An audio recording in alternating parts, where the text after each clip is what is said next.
അന്തരീക്ഷം ചൂടാകുന്നതിനേക്കാൾ വേഗത്തിലാണ് കേരളത്തിലെ പാർലമെന്റ് തെരഞ്ഞെടുപ്പ് രംഗം ചൂടായിക്കൊണ്ടിരിക്കുന്നത്. അനുദിനം വ്യത്യാസങ്ങളും പ്രവചനങ്ങളും ഒക്കെ സംഭവിച്ചുകൊണ്ടിരിക്കുന്ന ഒരു തെരഞ്ഞെടുപ്പിന്റെ മൂർധന്യത്തിലേക്ക് കേരളം നീങ്ങിക്കഴിഞ്ഞു. ഇനിയും 10 ദിവസങ്ങൾ കഴിയുമ്പോൾ കേരളത്തിലെ 2.25 കോടിയിലധികം സമ്മതിദായകർ തെരഞ്ഞെടുപ്പ് ബൂത്തുകളിലേക്ക് പോയി വരുന്ന 5 വർഷം ഇന്ത്യൻ പാർലമെന്റിൽ ആരായിരിക്കണം പ്രതിനിധികൾ എന്ന് നിശ്ചയിക്കുന്ന ആ വലിയ പ്രക്രിയയിൽ ഏർപ്പെടുകയാണ്. ഈ തെരഞ്ഞെടുപ്പ് നടക്കുമ്പോൾ തെരഞ്ഞെടുപ്പിന്റെ ഫലത്തെ സംബന്ധിച്ചുള്ള പ്രവചനങ്ങൾ കേരളത്തിലെ മുഖ്യധാരാ മാധ്യമങ്ങളും അതുപോലെ തെരഞ്ഞെടുപ്പ് ഏജൻസികളും ഇപ്പോൾ നടത്തിക്കൊണ്ടിരിക്കുകയാണ്. ഏറ്റവും ഒടുവിൽ കേരളത്തിലെ വളരെ പ്രധാനപ്പെട്ട ഒരു ദിനപത്രം നടത്തിയതായ സർവേയിൽ ആകെയുള്ള 20 സീറ്റിൽ 16 സീറ്റുകളിൽ UDF-ന് മേൽക്കൈ ഉള്ളതായിട്ടാണ് അവർ സൂചിപ്പിക്കുന്നത്. എന്നാൽ അതോടൊപ്പം തന്നെ ബാക്കിയുള്ള 4 സീറ്റുകളിൽ തെരഞ്ഞെടുപ്പിന്റെ ഫലം പ്രവചനാതീതം ആണ് എന്നും പറയുന്നു. എന്നാൽ മറ്റ് ചില സർവേകളിൽ പറയുന്നത് ഈ പ്രാവശ്യം UDF-ന് 12 സീറ്റിൽ കൂടുതൽ കിട്ടാൻ സാധ്യതയില്ല, പോയുള്ള 8 സീറ്റുകളിൽ 4 സീറ്റുകൾ LDF-നും 2 സീറ്റുകൾ ഒരുപക്ഷെ BJP-ക്കും കിട്ടും എന്നും ചില പ്രവചനങ്ങൾ നടക്കുന്നുണ്ട്.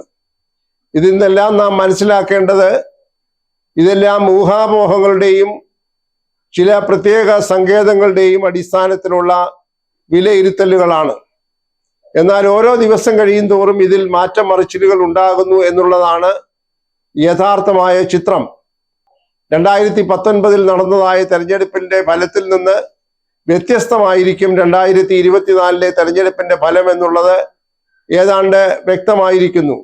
2019 നടന്നതായ തെരഞ്ഞെടുപ്പിൽ 19 സീറ്റുകളിലും ഐക്യ ജനാധിപത്യ മുന്നണി അല്ലെങ്കിൽ UDF ആണ് വിജയിച്ചത്.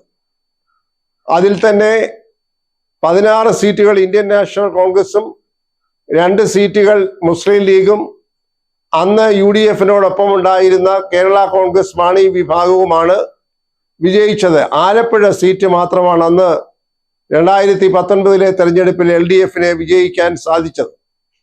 എന്നാൽ ഇപ്പോൾ വരുന്നതായിട്ടുള്ള പുതിയ സമവാക്യങ്ങൾ അനുസരിച്ച് വളരെ കൗതുകകരമായിട്ടുള്ള ചില മാറ്റം മറിച്ചിലുകളാണ് കണ്ടുകൊണ്ടിരിക്കുന്നത്. ആലപ്പുഴ സീറ്റ് ഇപ്പോൾ UDF-ന് മേൽക്കൈയുള്ള ഒരു സീറ്റായിട്ടാണ് കണക്കാക്കപ്പെടുന്നത്. അതിന്റെ അർത്ഥം ആലപ്പുഴ LDF-ന് നഷ്ടപ്പെടാൻ പോകുന്നു എന്നതാണ്.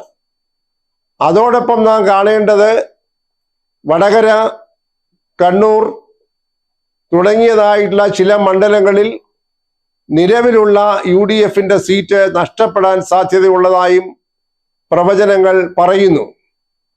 ഏറ്റവും ആകാംക്ഷയോടെയും ജിജ്ഞാസയോടെയും കാത്തിരിക്കുന്നതാണ് UDF-ന്റെയും LDF-ന്റെയും മേൽക്കോയ്മയെ തള്ളി മാറ്റിക്കൊണ്ട് ഭാരതീയ ജനതാ പാർട്ടി നേതൃത്വം കൊടുക്കുന്ന NDA പ്രവേശിക്കുമെന്നുള്ള ചില കണക്കുകൂട്ടലുകൾ. കേരളത്തിലെ 2 സീറ്റുകൾ പ്രധാനമായി തൃശ്ശൂരും തിരുവനന്തപുരവും ഒരുപക്ഷെ BJP കൈയടക്കിയാൽ അത്ഭുതപ്പെടേണ്ടതില്ല എന്ന് പ്രവചിക്കുന്നതായ ചില സർവേ ഫലങ്ങളും പുറത്തു വന്നിട്ടുണ്ട്. ഇതിൽ നിന്നെല്ലാം നാം കാണേണ്ടത് നേരത്തെ സൂചിപ്പിച്ചതുപോലെ 2019 തെരഞ്ഞെടുപ്പ് സമവാക്യങ്ങളല്ല, അതുപോലെ തന്നെ രാഷ്ട്രീയ കാലാവസ്ഥയല്ല 2024 കേരളത്തിൽ നിലനിൽക്കുന്നത് എന്നുള്ളതാണ്.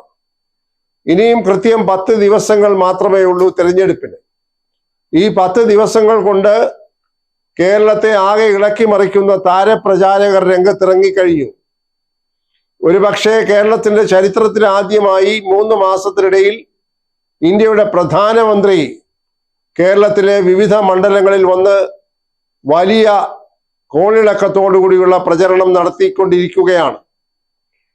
ഈ വീഡിയോ നാം ചെയ്യുമ്പോഴും താരപ്രചാരകരായ ഇന്ത്യയുടെ പ്രധാനമന്ത്രി ശ്രീ നരേന്ദ്രമോദിയും കേരളത്തിലെ 20 മണ്ഡലങ്ങളിലും പ്രചാരണം നടത്തുന്നതിനായിട്ടാണ് പരിപാടികൾ ആസൂത്രണം ചെയ്തിരിക്കുന്നത്.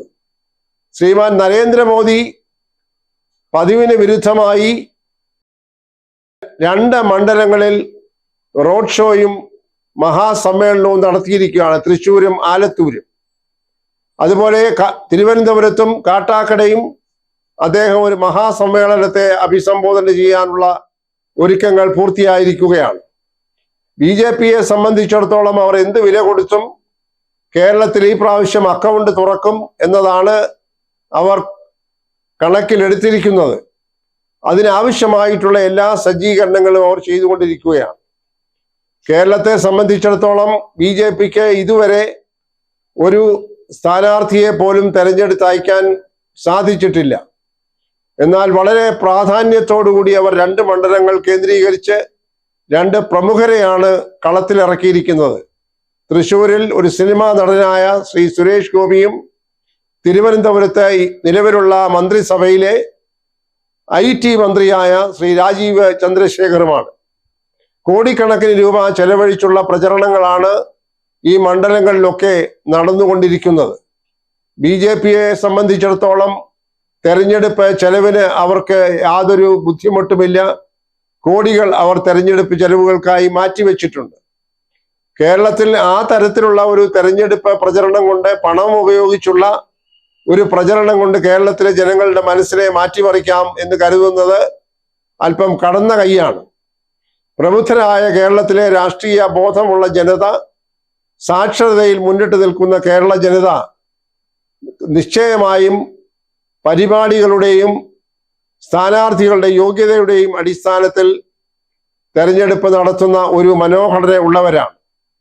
എന്തു വന്നാലും കേരളത്തിലെ 20 നിയമസഭാ മണ്ഡലങ്ങളുടെ തെരഞ്ഞെടുപ്പ് ഫലം ചില മണ്ഡലങ്ങളിലെങ്കിലും പ്രവചനാതീതമാണ്. ആറ്റിങ്ങൽ, പാലക്കാട് തുടങ്ങിയതായ മണ്ഡലങ്ങളിൽ വളരെ ശക്തിയേറിയ മത്സരം ഏതാണ്ട് തുല്യനിലയിൽ തന്നെ നിൽക്കുന്നു എന്നതാണ് ചില കണക്കുകൾ വെളിപ്പെടുത്തുന്നത്. അതുപോലെ തന്നെ ചാലക്കുടി മണ്ഡലത്തിലും 2020 എന്ന് പറയുന്നതായ ഒരു പ്രാദേശിക ഘടകം തെരഞ്ഞെടുപ്പ് ഫലത്തെ ശക്തമായി സ്വാധീനിക്കുമെന്ന് തെരഞ്ഞെടുപ്പ് നിരീക്ഷകർ വിലയിരുത്തുന്നുണ്ട്. അങ്ങനെ അവിതർക്കിതമായി LDF UDF ജയിക്കുമെന്ന് പറയുന്ന മണ്ഡലങ്ങൾ എപ്പോഴും മാറി മറിഞ്ഞുകൊണ്ടിരിക്കുന്നു. തിരുവനന്തപുരവും തൃശ്ശൂരും BJPക്ക് ലഭിക്കുകയാണെങ്കിൽ ഒരുപക്ഷെ വടകരയോ കണ്ണൂരോ പാലക്കാടോ UDFന് നഷ്ടമായി LDF കരസ്ഥമാക്കിയെന്ന് വന്നാലും അത്ഭുതപ്പെടേണ്ടതില്ല. എന്തായാലും ഒന്നും അന്തിമമായി പറയാൻ കഴിയാത്ത രീതിയിൽ തെരഞ്ഞെടുപ്പ് രംഗം ചൂടായിക്കൊണ്ടിരിക്കുന്നു. വിജയം ആരുടെ പക്ഷത്താണ് എന്ന് പറയാൻ കഴിയുകയില്ല. ഒരു കാര്യം വ്യക്തമാണ്, ആകെയുള്ള 20 സീറ്റുകളിൽ മേൽക്കൈ UDFന് തന്നെ ആയിരിക്കും.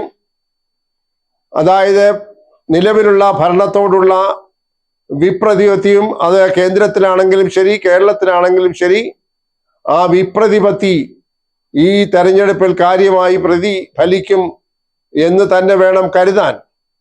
അതുകൊണ്ട് ഈ തെരഞ്ഞെടുപ്പിൽ നേരത്തെ നടന്ന തെരഞ്ഞെടുപ്പുകളിൽ നിന്നൊക്കെ വ്യത്യസ്തമായ രാഷ്ട്രീയ കാലാവസ്ഥയാണുള്ളത്.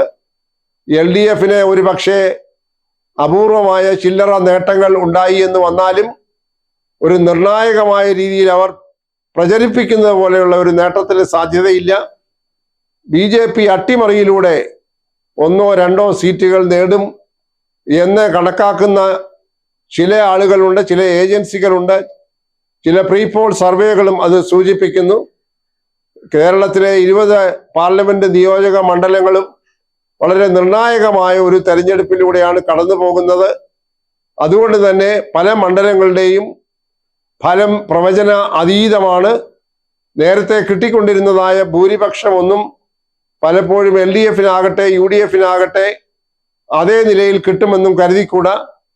UDFനെ കുറിച്ച് പറയുമ്പോൾ നിലവിലുള്ള പാർലമെന്റ് അംഗങ്ങൾ തന്നെയാണ് എല്ലാ മണ്ഡലങ്ങളിലും മത്സരിക്കുന്നത്. അത്യപൂർവമായി ചില മണ്ഡലങ്ങളിൽ മാത്രം പുതിയ സ്ഥാനാർത്ഥികളുണ്ട്. ഉദാഹരണമായി ആലപ്പുഴ KC വേണുഗോപാൽ മത്സരിക്കുന്നു. അദ്ദേഹം കഴിഞ്ഞ തവണ മത്സരിച്ച ആളല്ല. അപ്പൊ അങ്ങനെ ചെറിയ വ്യത്യാസങ്ങൾ വന്നു എന്നതൊഴിച്ചാൽ നിലവിലുള്ള സ്ഥാനാർത്ഥികൾ തന്നെയാണ് വീണ്ടും മത്സരിക്കുന്നത്. മാവേലിക്കരയൊക്കെ ചില കണക്കുകൂട്ടലുകളൊക്കെ നിലവിലുള്ള സാഹചര്യം മാറത്തക്ക രീതിയിലുള്ള സൂചനകളാണ് തരുന്നത്. എങ്ങനെയായാലും UDF-ന് നിർണായകമായ ഭൂരിപക്ഷം കേരളത്തിൽ ലഭിക്കുമെന്ന കാര്യത്തിൽ എല്ലാ സർവേകളും ഒരേ അഭിപ്രായക്കാരാണ്. അതോടൊപ്പം തന്നെ LDF-ന് ഇപ്പോൾ നിലവിലുള്ള ഒരു സീറ്റിൽ നിന്ന് നാമമാത്രമായെങ്കിലും വർധനയുണ്ടാകും.